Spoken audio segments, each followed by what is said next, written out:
Hello friends, I extend a very warm greeting to all of you. As you know very well that this is Rajneesh Kesarwani from Darbari Singh Uchchatar Madhyamik Vidyalaya, Sarpar Prayagraj.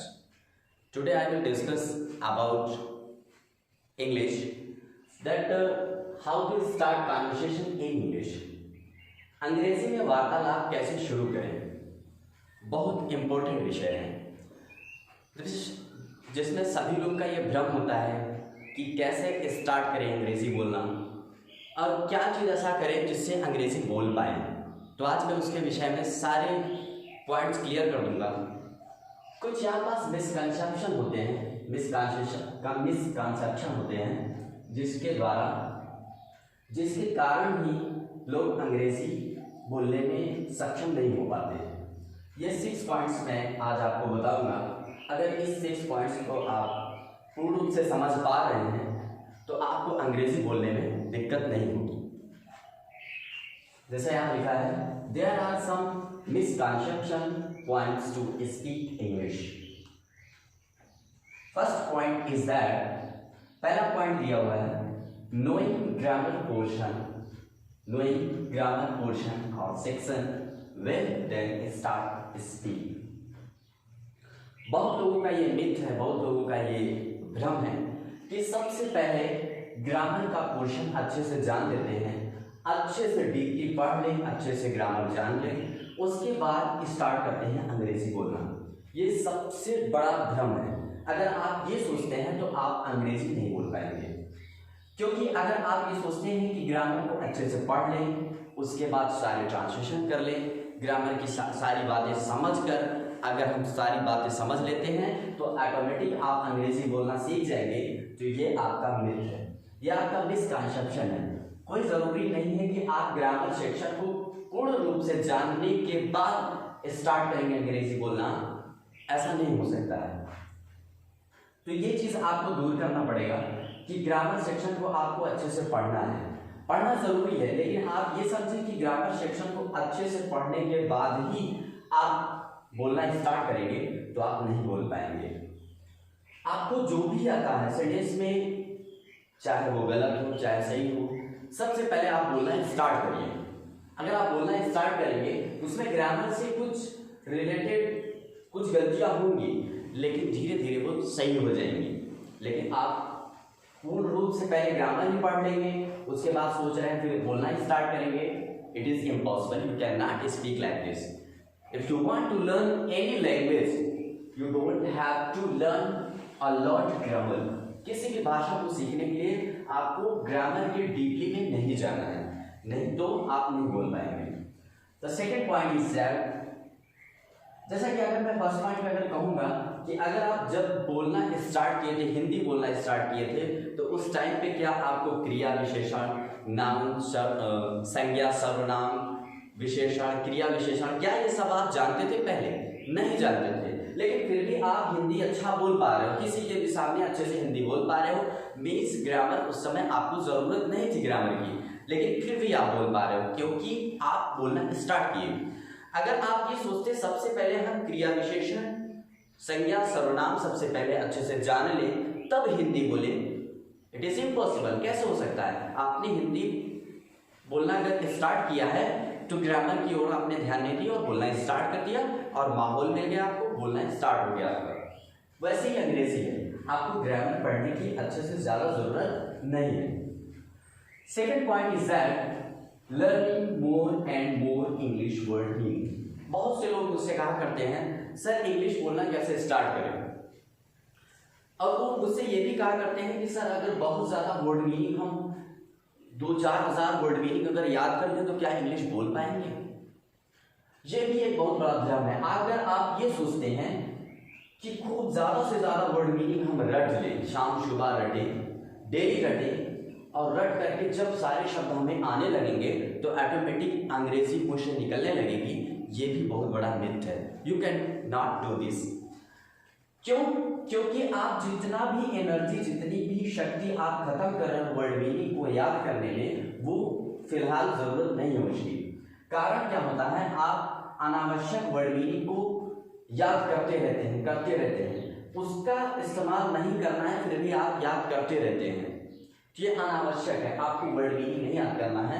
आपको सिर्फ ये देखना है कि daily आपको कौन से शब्द ज्यादा आप बोलते हैं, कौन सा शब्द आपको डेली बोलने की जरूरत पड़ती है। उस शब्द को आप डिक्शनरी के माध्यम से या आप मुझसे कमेंट करके पूछ सकते हैं कि इस शब्द का अंग्रेजी क्या होगा। इस प्रकार से आप उस शब्द को ढूंढिए जो शब्द आपको बोलने में दिक्कत हो रही है, उसी शब्द को ढूंढिए। जैसे आपको बाल्टी की अंग्रेजी नहीं आ रही तो मीन्स आप बाल्टी की अंग्रेजी ढूंढिए, इसको क्या कहते हैं इंग्लिश में। अब आप उसको ढूंढ पाएंगे तो बाल्टी को फिर अंग्रेजी में आप कहने लगेंगे कि हाँ ये इसको, इस बाल्टी को अंग्रेजी में ये चीज़ कहा जाता है, तो वो हमेशा आपका याद रहेगा। लेकिन अब आप सोचिए कि किसी भी चीज़ की अंग्रेजी, ऐसे चीज़ की अंग्रेजी ढूंढ के रट ले जिसकी कभी ज़रूरत ही आपको ना पड़े और आपने याद कर लिया तो वो धीरे धीरे भूल जाएगा, वो अनावश्यक है। मीन्स आपको उसी शब्द को ढूंढना है जो शब्द आप डेली बोलते हैं या जिस शब्द को ज़रूरत पड़ती है आपको ज़्यादा बोलने के लिए, उस समय आपको इन शब्दों को ध्यान में रखना है। तीसरा मिथ क्या है, तीसरा मिसकंसेप्शन ये है, to speak tough words by which you can show your superiority. कुछ लोगों के मन में ये होता है कि बहुत भारी भरकम शब्द याद कर ले जो दुनिया में किसी को ना पता हो, और उस शब्द को याद करके किसी के सामने बोलेंगे तो वो समझेगा बहुत अच्छा अंग्रेजी ये बोलता है। ये बहुत बड़ा भ्रम है। आप समझिए, अगर बहुत कठिन शब्द को आप बोल रहे हैं और दुनिया नहीं समझ पा रही है तो आपको लोग अच्छा नहीं समझेंगे और आप उसे ज़्यादा देर तक रख भी नहीं पाएंगे। आप शुरुआत में सरल से शब्द ढूंढिए, सरल शब्द बोलिए। कोई ज़रूरी नहीं है कि बहुत बड़ा शब्द, कठिन शब्द आप बोलिए, क्योंकि स्टार्ट में ही अगर आप कठिन शब्द बोलना स्टार्ट कर देंगे तो वो दूसरों को भी नहीं पसंद आएगा और आपको भी दिक्कत होगी बोलने में। तो start speak that word which is easy. वो जो शब्द सरल होते हैं उसको स्टार्ट करिए धीरे धीरे।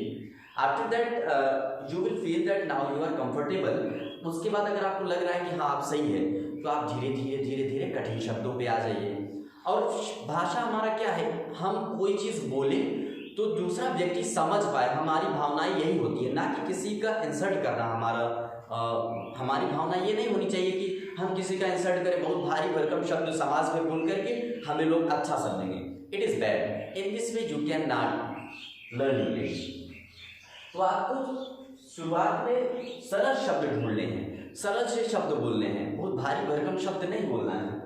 तो it is bad. And the fourth point is that लोग ऐसा अक्सर मैंने देखा है करते हैं कि जिससे मैं अच्छा शब्द बोलूँ तो मुझे सुपीरियर कहा जाएगा कि अंग्रेजी का बहुत बड़ा ज्ञाता है या बहुत अच्छी जानकारी रखता है। It is bad. आप भारी भरकम शब्द मत ढूंढिए, आप छोटे शब्द ढूंढिए शुरुआत में, नहीं तो दिक्कत होगी आपको। The fourth point is that fearing of insult. मैंने कई बार देखा है कि लोग अंग्रेजी इसलिए नहीं बोलते हैं, उनको लगता है कि यार मैं अगर बोलूँगा तो सामने वाला मेरे ऊपर हंस पड़ेगा या तो काफ़ी बेइज्जती महसूस होगी उसको। और ऐसा होता भी है कि अगर सामने वाला व्यक्ति हमसे कभी अगर कुछ मांग लिया, गिलास पानी या हमसे पेन मांग लिया, तो हम उसको थैंक यू कह देते हैं। तो काफ़ी ऐसा सुनने को मिलता है, अगर थैंक यू कह देते हैं तो सामने वाला व्यक्ति कह देता है अच्छा अंग्रेजी बोलने लगे। अगर ये चीज़ सामने वाले के व्यक्ति के सामने अगर कह दिया जाता है तो उसी दिन से अंग्रेजी बोलना बंद कर देता है। जो कि शुरुआत शब्द है, थैंक यू बोल दिया, इट इज़ गुड, लेकिन उस समय अगर आप बंद कर दिए ये बोलना तो उस समय आप डिमोटिवेट हो जाएंगे, आप बोलना स्टार्ट नहीं करेंगे। तो आप इंसल्ट इस चीज़ से मत डरिए कि मेरी बेइज्जती हो जाएगी, किसी के सामने मैं अंग्रेजी बोल दूंगा। You have to carry on, you have to keep on because you want to do something, that's why. Up to fifth point is that keeping in mind that if I speak English everyone will laugh at me। यह भी दिमाग में रखते हैं कि अगर मान लो किसी तरह मैं इंग्लिश सीख लिया, अब किसी के सामने अगर बोलूंगा तो सारे लोग मेरे ऊपर हंसेंगे। अरे भैया आप किसी के सामने मत बोलिए, आप वैसे दोस्त बनाइए, आप घर में बात करिए, आप ऐसे दोस्त बनाइए जो आपके साथ कोऑपरेट करें, आपके साथ वो भी लर्न करें, वो भी आपके साथ सीखें। ऐसे दोस्त बनाइए, उनके साथ बात करिए। वैसे समाज में आप अंग्रेजी का प्रयोग ना करें जहां पास आपकी हंसी उड़ाई जाए, क्योंकि मैं जानता हूं हिंदी का बहुत ज़्यादा है, अंग्रेजी का कम। उस समय आप का लोग मजाक उड़ाएंगे, उन लोग से थोड़ा अपने आप को अवॉइड करिए। और हमेशा याद रखिए कि कोई चीज़ अगर आप अच्छा काम करेंगे तो दुनिया तो हंसती ही है, लेकिन आपको इस विषय पे ध्यान नहीं देना है, आपको सिर्फ अपने आप को कैरी ऑन करना है। तो ये चीज़ दिमाग से निकाल दीजिए कि सारे लोग हंसेंगे, आप उन्हीं के सामने बोलिए जो आपको समझते हैं और आप उन्हें समझते हैं। And the last point is that 6th point, when the time will come I can speak English। बहुत लोगों को मैंने देखा है बहुत अच्छी खासी डिग्री लेकर के, अच्छी खासी पढ़ाई है उनके पास, अच्छी इंग्लिश भी आती है, बट उनमें ये है कि मैं अभी से क्यों बोलूं, जब समय आएगा तो मैं बोलना स्टार्ट कर दूंगा, मुझे तो सब आता है, मैं बड़े से बड़े ट्रांसलेशन कर पा रहा हूँ, मुझे अच्छी ग्रामर आती है और मैं अच्छे नंबर प्राप्त करता हूँ स्कूल में, इंग्लिश में अच्छा नंबर आता है और मुझे 90 से नंबर तो कभी नहीं आया इंग्लिश में, और मैं जब चाहूँ तभी स्टार्ट कर सकता हूँ। ये भी एक बहुत बड़ा भ्रम है। अगर आप सोचते हो कि आप इंग्लिश बोल पाओगे क्योंकि आप अच्छा ग्रामर जानते हो, अच्छे से अच्छा नंबर पाते हो, बहुत इजी तरीके से क्वेश्चन आंसर याद कर पा रहे हो, it is your misconception. Because अगर आप ऐसा सोचते हैं तो आप किसी के भी सामने अंग्रेजी नहीं बोल पाएंगे। अंग्रेजी तो क्या, अगर किसी के सामने अगर आपने नहीं बोला है तो हिंदी भी बोलने में दिक्कत आएगी, इसलिए ये जरूरी है कि आप स्टार्ट करें अंग्रेजी बोलना। And the last thing is that at last मैं ये बताना चाहूँगा कि मैं ये बहुत बड़ा आपको सजेशन करना चाहूँगा कि अगर आपको अंग्रेजी, अगर आप ये सोचते हैं कि समय आएगा तो बोलेंगे, तो ये तो बहुत बड़ा भ्रम है, आप नहीं बोल पाएंगे उस समय। और मैं चाहूँगा कि आप अपना एक दोस्त बनाएं जो अंग्रेजी बोलने वाला है, हाँ, जिससे आप सीख पाएँ उससे अंग्रेजी, और इस प्रकार से आप उससे डिस्कस करेंगे और बहुत सी ऐसी जानकारियाँ होंगी। दोनों अगर कई दोस्त ऐसे मिल जाते हैं तो डिस्कस करते हुए आप बहुत सारा सीख सकते हैं। और मैं एक बात और बताना चाहूँगा, यदि आप के यहाँ छोटे बच्चे हैं, हाई स्कूल, इंटर या इससे भी 6th class, 1st to 12th class, कोई भी बच्चा अगर आपके यहाँ है, इंग्लिश अगर बेहतरीन सिखाना चाह रहे हैं, आप चाह रहे हैं कि अपने बच्चे को इंग्लिश मीडियम में भेजें, इंग्लिश मीडियम स्कूल में भेजें, गांव में रह के भी हमारा बच्चा अंग्रेजी बोले, सबका एक विचार होता है, सबके पास उतना पैसे नहीं होते हैं जो हर लोग शहर भेज सके, तो मैं आपको गारंटी के साथ कह सकता हूँ, आपको मैं विश्वास दिलाता हूँ कि मैं इस विद्यालय में पढ़ाता हूँ, दरबार सिंह उच्चतर माध्यमिक विद्यालय, यहाँ मैं अंग्रेजी ट्रेनर हूँ। मैं विश्वास करता हूँ आप अपने बच्चे को भेजिए, आपके बच्चे में वो फर्क आएगा जो दूसरे स्कूल वाले नहीं दे पाएंगे, ये मेरा विश्वास है।